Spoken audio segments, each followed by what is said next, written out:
Hello friends, you are welcome to my YouTube channel A for English. आज का topic जो हम लोग डिस्कस करने वाले हैं उसका नाम है पास्ट इंडेफिनिट टेंस। इसे सिंपल पास्ट टेंस भी कहा जाता है और ये बहुत ही इंपॉर्टेंट टॉपिक है। इंपॉर्टेंट टॉपिक इसलिए है क्योंकि अभी तक टाइम एंड टेंस से जो भी वीडियोस आपके लिए बनाया गया है जिस भी टॉपिक पे, उन सारे टॉपिक्स में इस टॉपिक से अभी तक बिहार बोर्ड ने सबसे ज़्यादा क्वेश्चन पूछा है। इसलिए ज़्यादा इंपॉर्टेंट हो जाता है आपको कि एक या दो बार इस वीडियोज़ को जरूर देखें। तो डायरेक्ट आते हैं आज के टॉपिक पे जिसका नाम है पास्ट इंडेफिनिट टेंस या सिंपल पास्ट टेंस। तो इसका डेफिनेशन देखें तो पास्ट इंडेफिनिट यानी कि पास्ट टाइम यानी बीते हुए समय को बताता है। यानी कि कोई काम बीते हुए समय में शुरू हो और बीते हुए समय में ही खत्म हो जाए, यानी कि उस काम का कोई भी वर्तमान से लेना देना ना हो, यानी कि प्रेजेंट टाइम से कोई भी लेना देना ना हो, उसे ही पास्ट इंडेफिनिट टेंस समझा जाता है। तो पास्ट इंडेफिनिट टेंस का प्रयोग वैसे कार्यों के लिए होता है जो पास्ट में होता है और पास्ट में ही समाप्त हो जाता है। लिखा हुआ भी है। अफर्मेटिव सेंटेंस, तीन तरह के सेंटेंसेस पे हम लोग फिलहाल देखेंगे। Affirmative sentence, negative sentence and interrogative sentence. इस सेक्शन में हम लोग अफर्मेटिव सेंटेंस को देखेंगे और ये भी देखेंगे कि अफर्मेटिव सेंटेंस से बिहार बोर्ड ने कौन कौन से क्वेश्चन पूछे हैं। तो इसका स्ट्रक्चर होता है, पहले सब्जेक्ट आता है, फिर वर्ब टू, इसमें वर्ब टू का इस्तेमाल होता है, तो ये भी ध्यान रखेंगे। फिर ऑब्जेक्ट। तो ये स्ट्रक्चर हो गया अफर्मेटिव सेंटेंस का, subject, verb two and object. तो ये दो सेंटेंसेज है जो हम लोग यहां पे करके देखेंगे। तो अंग्रेजों ने देश को लूटा, पहला, तो ये पास्ट में ही काम शुरू हुआ और पास्ट में ही खत्म हो जाता है। अंग्रेजों ने देश को लूटा, अंग्रेज इंग्लिश। अब लूटने का यहां पे वर्ब टू आएगा, ये इंग्लिश हो गया सब्जेक्ट। लूटने का होता है, लूट भी होता है, तो लूट का लूटेड होता है या रॉब्ड भी होता है, ROBBED। लूटेड लिखेंगे या रॉब्ड लिखेंगे? तो इंग्लिश लूटेड या robbed. India, India means our country, देश, या आवर कंट्री भी लिख सकते हैं। भारत मैच जीत गया, इंडिया। अब विन, विन मतलब जीतना, तो उसका वर्ब टू होता है ओन, तो ओन वर्ब टू हो गया। ऑब्जेक्ट है मैच, द मैच।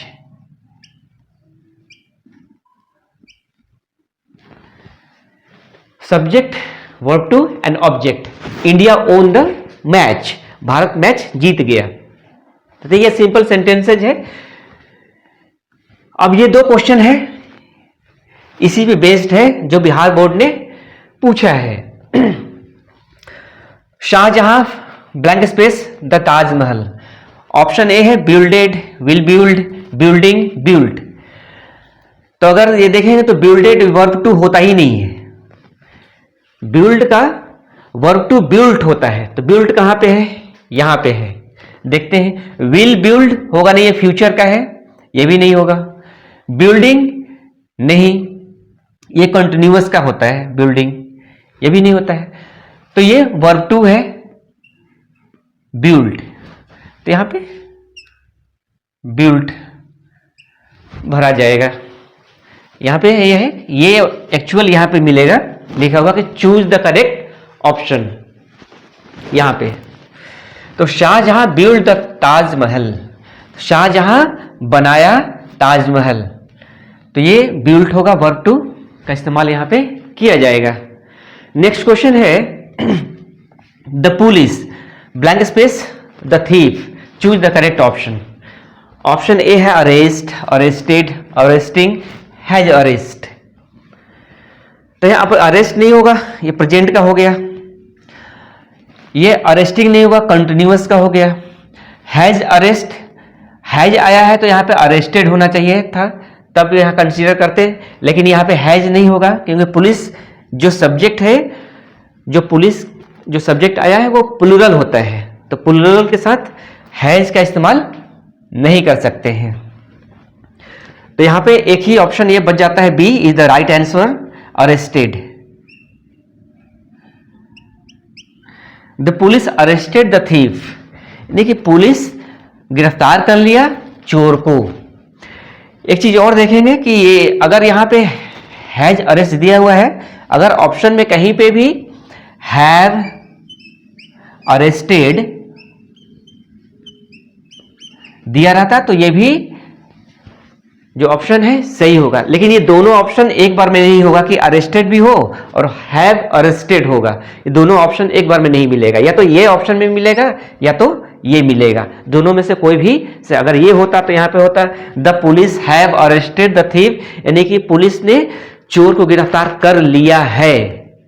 यही ये बस सिंपल थोड़ा सा फर्क है, इसमें पुलिस ने अरेस्ट कर लिया चोर को, तो कर लिया है या कर चुका है या कर लिया, बस इतना ही का फर्क होता है। तो आते हैं नेक्स्ट सेक्शन पे जो हमारा नेगेटिव सेंटेंस होगा, इसी पे है नेगेटिव सेंटेंस, यानी कि पास्ट इंडेफिनिट टेंस का नेगेटिव सेंटेंस का स्ट्रक्चर जो होता है वो पहले सब्जेक्ट आएगा, डिड नॉट आएगा, और जैसे ही डिड नॉट आए उसके बाद में वर्ब वन आ जाएगा। तो इस पे हमें फोकस करने की जरूरत है कि डिड नॉट आते ही वर्ब वन आ जाएगा, यानी कि अफर्मेटिव सेंटेंस में वर्ब टू आता था, यहां पे वर्ब वन आएगा, डिड नॉट के बाद में verb one, then finally we will use object.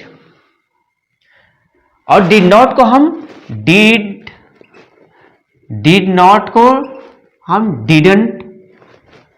Didn't भी लिखेंगे तो दोनों इक्वल होता है, यानी कि इसका ये कॉन्ट्रैक्शन होगा, शॉर्ट फॉर्म हुआ। तो हम डिड नॉट लिखें या डिडंट लिखें, बोथ आर इक्वल। तो इस स्ट्रक्चर पे बेसिस है ये, मैं वहां समय पर नहीं पहुंचा, मैं आई डिड या डिडंट, आई डिडंट रीच पहुंचा, there on time,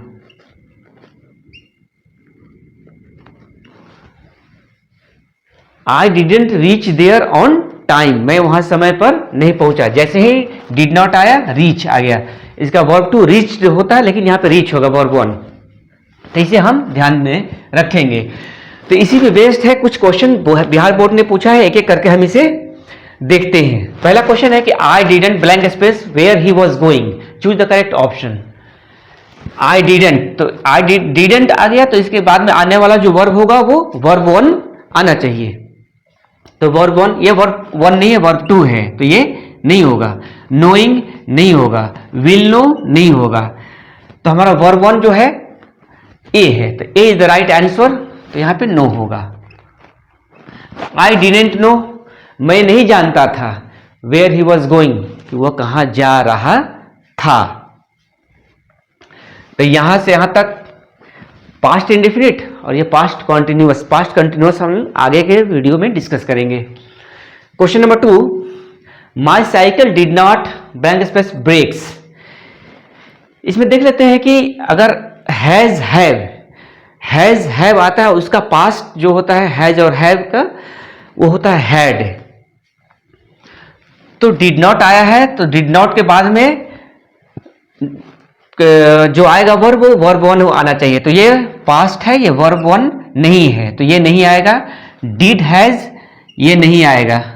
did has, ये कोई सेंस नहीं बनता है, डिड के बाद में है जाना, ये कोई सेंस नहीं बनता, तो दो तो ऐसे ही निकल गया। अब बचा हैज होगा या हैव होगा, तो डिड नॉट के बाद में हमेशा ही हमें याद रखना है कि हैव ही आता है वर्ब वन।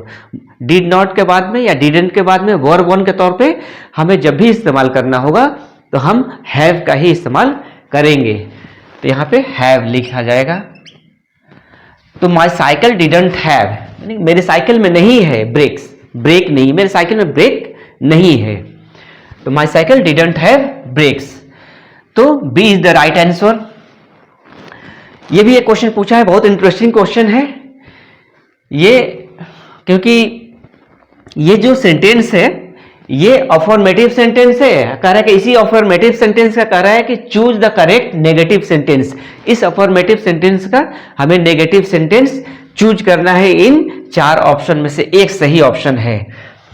तो द बिल्डर फिनिश्ड, बिल्डर बनाने वाला, बिल्डर फिनिश कर दिया, खत्म कर दिया वर्क, काम को, इन 1 वीक, एक सप्ताह में, यानी कि बिल्डर ने एक सप्ताह में काम को फिनिश कर दिया, खत्म कर दिया। इसका नेगेटिव सेंटेंस कौन सा सही होगा देखते हैं। ऑप्शन ए पे देखते हैं पहले। द बिल्डर हैड नॉट, तो हैड नॉट तो आएगा ही नहीं कि यहाँ, क्योंकि यहाँ पे ये पास्ट इंडेफिनिट टेंस का सेंटेंस है ये, तो इसमें आता है did not and then verb one ही, इसी को याद रखेंगे, did not and verb one. तो हैड नॉट फिनिश्ड, नो, तो ये कैंसिल हो जाता है। The builder did not finished, तो बिल्डर डिड नॉट फिनिश्ड हो गया यहाँ पे, तो डिड नॉट तो ठीक है, लेकिन यहाँ पे वर्ब टू आ जा रहा है, लेकिन आना चाहिए यहाँ पे वर्ब वन, तो ये भी कैंसिल हो जाता है, यानी डिड नॉट फिनिश्ड नहीं, इसके वजह से ये कैंसिल हो जाता है, डिड नॉट फिनिश्ड नहीं होगा। ऑप्शन सी देखते हैं, the builder did not finish, ये तो सही लग रहा है कि बिल्डर ने फिनिश नहीं किया द वर्क इन 1 वीक, एक सप्ताह में, यानी कि डिड नॉट आया और ये वर्ब वन आया फिनिश, तो ये सही हो सकता है। ये ऑप्शन डी भी देख लेते हैं, the builder was not finished, नहीं, तो ये वाज नॉट और फिनिश्ड ये होता ही नहीं है, तो ये भी गलत है, तो C is the right answer. तो सी हम सही मारेंगे और जहां पे भी हमें मार्क करना होगा वहां पे मार्क करेंगे। तो अब चलते हैं इसका इंटेरोगेटिव सेंटेंस का सेक्शन पे और वहां देखते हैं कि कौन कौन से क्वेश्चंस आए हैं अभी तक। अब देखते हैं इंटेरोगेटिव सेंटेंस। तो इंटेरोगेटिव सेंटेंस का स्ट्रक्चर होता है, पहले डिड होगा, फिर सब्जेक्ट होगा और फिर वर्ब वन, इसमें भी वर्ब वन होगा and finally object and then question mark. तो ये स्ट्रक्चर होता है, इसी पे बेस्ड होता है interrogative sentence past indefinite tense का। तो इसी के अकॉर्डिंग हम इसे ट्रांसलेट करने की कोशिश करेंगे। क्या मैं वहां समय पर पहुंचा, तो पहले डीड आएगा, डीड, सब्जेक्ट मैं I, reach, verb one there, on time, question mark. तो did I reach there on time, क्या मैं वहां समय पे पहुंचा, तो ये हुआ इसका इंटेरोगेटिव सेंटेंस का एग्जाम्पल। तो क्या बोर्ड ने कोई क्वेश्चन पूछा, तो यस, बोर्ड ने क्वेश्चन किया है, इस पे है बेस्ड ये 2 क्वेश्चन है। तो एक एक करके देखते हैं। तो पहला क्वेश्चन है कि did you blank space this colour, question mark, choose the correct option. 4 option में से एक ऑप्शन चूज करना है। तो डिड यू यानी कि सब्जेक्ट, ये डिड हो गया, सब्जेक्ट हो गया, तो उसके बाद में जो भी आएगा वो वर्ब वन होना चाहिए। तो डिड हो गया, सब्जेक्ट हो गया, तो जो भी आएगा यहाँ पे वर्ब वन। तो चूजिंग वर्ब वन नहीं है, चूज है, चूजेज नो, एंड चोज ये वर्ब टू है, ये भी नहीं होगा। तो हमारा बचा ऑप्शन बी, तो यहां पे चूज होगा। तो did you choose this colour, क्या तुमने इस कलर को चुना, ये हो गया। अब ये कह रहा है कि चूज द करेक्ट सेंटेंस, सही सेंटेंस को चूज करना है, यानी कि निकालना है कौन सा सही सेंटेंस है। तो जो भी सेंटेंस होगा वो इंटेरोगेटिव होगा, क्योंकि लास्ट में सारे सेंटेंसेज में क्वेश्चन मार्क है, तो जो भी सेंटेंस होना चाहिए वो इंटेरोगेटिव सेंटेंस होना चाहिए। पहला देखते हैं कि इज शी पार्टिसिपेट, तो इज शी पार्टिसिपेट नहीं, इज शी पार्टिसिपेटिंग होगा यहां कंटिन्यूअस करने के लिए। Is she participating in the competition, क्या वो कंपटीशन में पार्टिसिपेट कर रही है, अगर यहां पे आईएनजी लगता तब। Is she participating in the competition, तो यहां पे पार्टिसिपेट है, वर्ब वन है, इसलिए ये नहीं होगा। तो do she participate in the competition, लेकिन यहां पे अगर डज रहता तो ये सही हो जाता, does she participate in the competition. ये प्रेजेंट इंडेफिनिट टेंस का है, इससे रिलेटेड वीडियो है, उसको वह आप वहां जाकर के देख सकते हैं। तो यहाँ पे डू की वजह से नहीं होगा, ये यहाँ डज होता तो हो जाता। ठीक है, तो ये भी कैंसिल हो जाता है। तो डिड शी पार्टिसिपेट, यानी कि did subject and verb one in the competition, ये सही हो सकता है, लेकिन डी भी देख लेते हैं कि she participated in the competition, वह कंपटीशन में पार्टिसिपेट यानी शामिल हुई। तो ये सही हो सकता था, लेकिन ये अफर्मेटिव सेंटेंस है। अगर यहां पे क्वेश्चन मार्क के जगह पे फुल स्टॉप होता तो ये सेंटेंस सही हो सकता था, लेकिन यहाँ पे क्वेश्चन मार्क दिया हुआ है तो ये अफर्मेटिव सेंटेंस तो होगा नहीं। तो हमारा एक ये होगा नहीं, तो ये हमारा सी इज द राइट आंसर कि डिड शी पार्टिसिपेट, क्या वो शामिल हुई इन द कंपटीशन में, तो C is the right answer. तो ये इंटेरोगेटिव सेंटेंसेज होते हैं। अब चलते हैं कि पास्ट इंडिफिनिट टेंस के क्या क्या यूजेज हैं, उसको हम देखते हैं एक एक करके। ये है रूल 1। रूल 1 में बेसिकली हम ये जानने की कोशिश करेंगे कि कैसे पहचाने कि दिया गया सेंटेंस किस टेंस का है। तो इस कोई भी सेंटेंस को पहचानने के लिए उसमें कुछ सेंटेंस में स्पेशल वर्ड होता है जिसको हम कीवर्ड भी बोलते हैं। उस कीवर्ड से हम जान जाएंगे कि किस जो दिया गया सेंटेंस है वो किस टेंस का है। जैसे कुछ कीवर्ड्स हैं इसमें, पास्ट इंडिफिनिट टेंस के वाक्य में प्रायः पास्ट टाइम एक्सप्रेसिंग एडवर्ब्स, ये जितने भी एडवर्ब्स हैं या ये कीवर्ड्स हैं या स्पेशल वर्ड कहें, वो पास्ट टाइम को, बीते हुए समय को बताएगा। जैसे यस्टरडे यानी कि बीता हुआ कल, यानी कि कल जो बीत गया, अगो पहले, लास्ट डे पिछला दिन या यस्टरडे दोनों बराबर होता है, लास्ट नाइट पिछली रात, last month, last year, in the past. ये जो ऐसे कुछ कोई भी वर्ड दिया हुआ मिले कोई भी सेंटेंस में, तो हमें समझ लेना है कि वो पास्ट इंडिफिनिट टेंस का सेंटेंस है, क्योंकि ये जितने भी यहाँ पे स्पेशल वर्ड है, कीवर्ड है, वो बीते हुए समय को ही बता रहा है। जैसे कि एक सेंटेंस यहां लिखते हैं, my father came to see me. My father came to see me, एक स्पेशल वर्ड लिखते हैं यस्टरडे। मेरे फादर आए मुझसे मिलने के लिए या मुझे देखने के लिए, सी मी मुझे देखने के लिए या मुझसे मिलने के लिए, यस्टरडे कल, यानी कि बीता हुआ कल। तो जैसे ही ये यस्टरडे रहेगा तो यहां पे केम आ जाएगा वर्ब टू, यानी कि जितने भी ये अगर इसमें से कोई भी स्पेशल वर्ड या कीवर्ड मिल जाए सेंटेंस में, तो सिंपली हमें देखना है कि जो वर्ब होगा उसका रूप टू में होना चाहिए, वर्ब टू होना चाहिए। तो ये कुछ जो भी सेंटेंस यहां पे दिया गया है, जो बोर्ड ने पूछा है, तो सिंपली ये समझना है कि सारे क्वेश्चन जो है इसी रूल से बनेंगे और सारे जो सेंटेंसेस उसमें जो फिल किया जाएगा वो वर्ब टू ही रहेगा। तो सिंपली हम ये देखना है कि किस किस में वर्ब टू है, क्योंकि यहां पे है यस्टरडे, यहां पे है यस्टरडे, तो दिया हुआ सेंटेंस वो पास्ट इंडिफिनिट टेंस का सेंटेंस है। तो ऑप्शन में जो भी होगा वो वर्ब टू से हम लेकर के ब्लैंक स्पेस में भरेंगे। जैसे आई blank space my application yesterday, ये क्वेश्चन बोर्ड ने पूछा है। अब एक एक करके देखते हैं हम।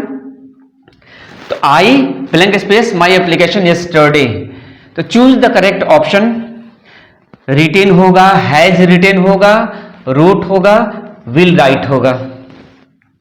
तो रिटेन नहीं होगा, यह वर्ब 3 है, ये नहीं होगा। और आई के साथ हैज नहीं लगता है, तो ये ऐसे भी कैंसिल कर देंगे कि आई हैज रिटेन नो, ये वर्ब 2 है, इसे देखते हैं। और ये विल राइट, ये फ्यूचर इंडिफिनिट का सेंटेंस हो जाएगा, तो फ्यूचर इंडिफिनिट नहीं लेंगे। तो ये वर्ब 2 है, तो C is the right answer, wrote. I wrote my application, मैंने अपना माई मतलब यहाँ पे अपना। मैंने अपना एप्लीकेशन लिखा यस्टरडे, कल। इस यस्टरडे के वजह से आने वाला वर्ब वो वर्ब टू में रहेगा।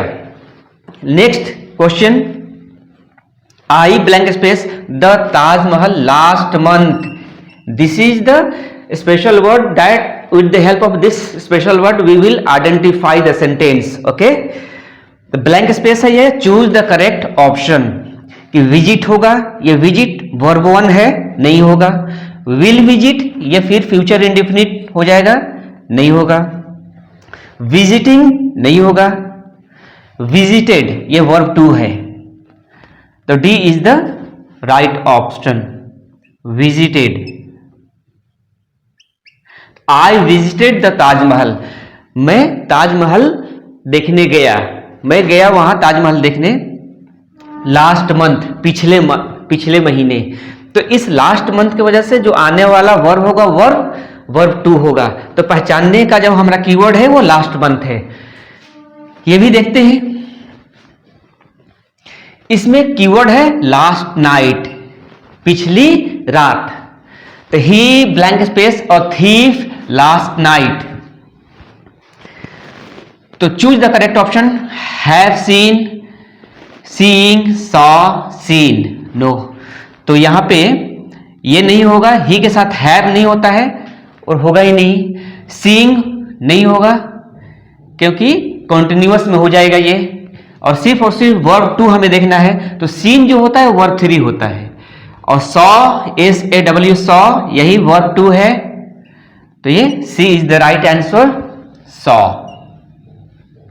तो ही सॉ उसने देखा, और थीफ एक चोर, लास्ट नाइट पिछली रात, यानी कि पिछली रात उसने एक चोर देखा। तो ये हो गया। लास्ट क्वेश्चन जो हम एक देख लेते हैं कि my sister blank space as a steno in the past. तो पहचानने वाला जो हमारा कीवर्ड है वो इन द पास्ट है। इन द पास्ट से हम पहचानेंगे कि जो यहां पे वर्ब आएगा वो वर्ब टू होगा, ठीक है। तो माई सिस्टर वर्क्स नहीं, ये इंडिफिनिट का, ये वर्ब वन का इंडिफिनिट का हो जाएगा, तो ये नहीं होगा। वर्किंग कॉन्टिन्यूअस का हो जाएगा, तो आईएनजी लगा हुआ है, ये भी नहीं होगा। वर्कड ये हो सकता है, हैव वर्कड। तो माई सिस्टर ये सिंगुलर सब्जेक्ट है, तो हैव तो आएगा ही नहीं, तो ये भी कैंसिल हो जाता है। तो C is the right answer, worked.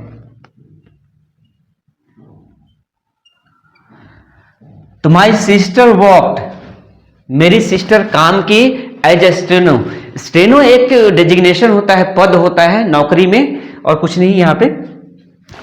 तो माई सिस्टर मेरी बहन काम की स्टेनो के तौर पे इन द पास्ट, बीते हुए समय में। तो इससे हमने पहचान लिया। तो इस कीवर्ड से हम पहचानेंगे कि वो दिया हुआ सेंटेंस किस टेंस का है, तो आसानी से हम पहचान लेंगे। लेकिन ये एक दो बार हम लोग देख लेंगे कि last year, last month, last day, last night, इस तरीके का जो भी कीवर्ड्स है उसे हम अपने माइंड में रखेंगे, तभी हम आसानी से पहचान पाएंगे। अब चलते हैं अगले सेक्शन पे। ये है rule to.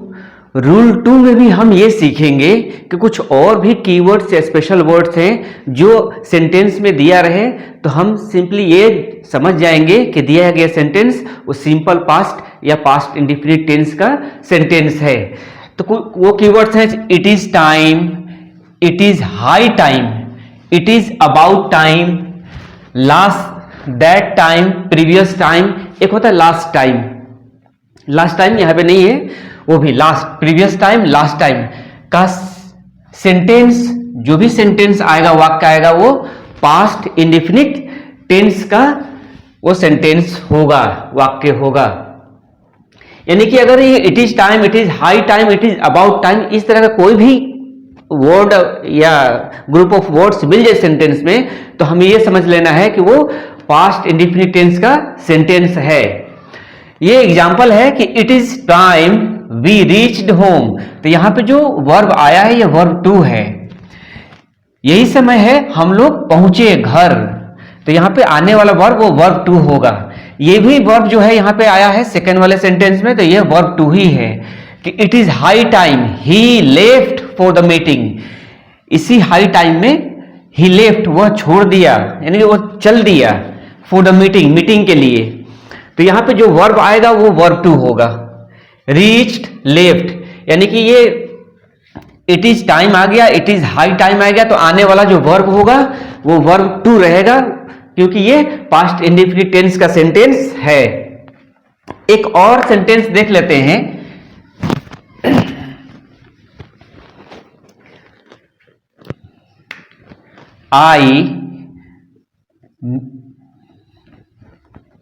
I missed the chance that time, previous time,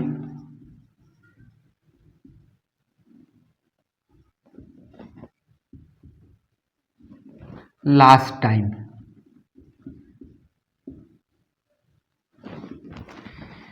यानी कि दैट टाइम रहे, प्रीवियस टाइम रहे या लास्ट टाइम रहे, तो वो पास्ट इंडेफिनिट टेंस का सेंटेंस होगा और आने वाला वर्ब वो वर्ब टू होगा। आई मिस्ड द चांस, मैंने चांस मिस कर दिया। दैट टाइम, उस समय, प्रीवियस टाइम, पिछले समय, लास्ट टाइम, पिछले समय, यानी कि अगर ये that time, previous time, last time रहे तो आने वाला वर्ब वो वर्ब टू में रहेगा। ऐसे ही एक क्वेश्चन बोर्ड ने पूछा है कि चूज द करेक्ट सेंटेंस, कि 4 सेंटेंसेस दिए गए हैं, उसमें से कौन सा सेंटेंस करेक्ट है, सही है, करेक्ट। तो चारों सेंटेंस में it is high time, it is high time दिया हुआ है, तो इस सेक्शन में गलती नहीं होगी। जो भी गलती होगी उस आने वाले सेकेंड हाफ में गलती होगी। तो ये सेकेंड हाफ यहां से स्टार्ट होता है कि it is high time he will start earning. तो ही विल स्टार्ट, तो विल स्टार्ट नहीं होगा कि वह स्टार्ट करेगा कमाना, नहीं, विल स्टार्ट नहीं होगा, क्योंकि जो भी वर्ब आएगा वो वर्ब टू होना चाहिए। It is high time he started earning, ये कंसीडर किया जा सकता है। It is high time he starts, ये प्रेजेंट इंडिफिनिट का हो जाएगा, ही स्टार्ट्स, तो ये भी नहीं होगा, ये नहीं होगा, ये नहीं होगा। It is high time he has started, ये प्रेजेंट परफेक्ट का हो जाएगा, ही हैज स्टार्टेड अर्निंग, उसने शुरू किया है कमाना, ये हैज स्टार्टेड नहीं होगा, तो ये कैंसिल हो गया। तो बी हमारा राइट आंसर है, क्योंकि आने वाला जो ये वर्ब है वो वर्ब टू है, started. It is high time he started earning, इसी हाई टाइम में उसने कमाना शुरू किया, तो ये स्टार्टेड होगा और B will be the right answer. अब चलते हैं नेक्स्ट सेक्शन पे, देखते हैं कुछ और भी रूल्स। ये है रूल 3। रूल 3 में हम जानेंगे कि सपोजिशनल सेंटेंस वो सेंटेंस होते हैं, यानी कि काल्पनिक वाक्य, वो रियल में होते नहीं है, कल्पना, ऐसा कल्पना किया जाता है। तो सपोजिशनल सेंटेंस जो इफ, एज दो, इफ ओनली, आई विश, इस तरह के वर्ड से शुरू होते हैं, तो दिया गया सेंटेंस भी पास्ट इंडेफिनिट टेंस का सेंटेंस होता है या सिंपल पास्ट। लेकिन ये होना चाहिए इफ, एज, इफ, तब जाकर के वो सेंटेंस काल्पनिक होगा।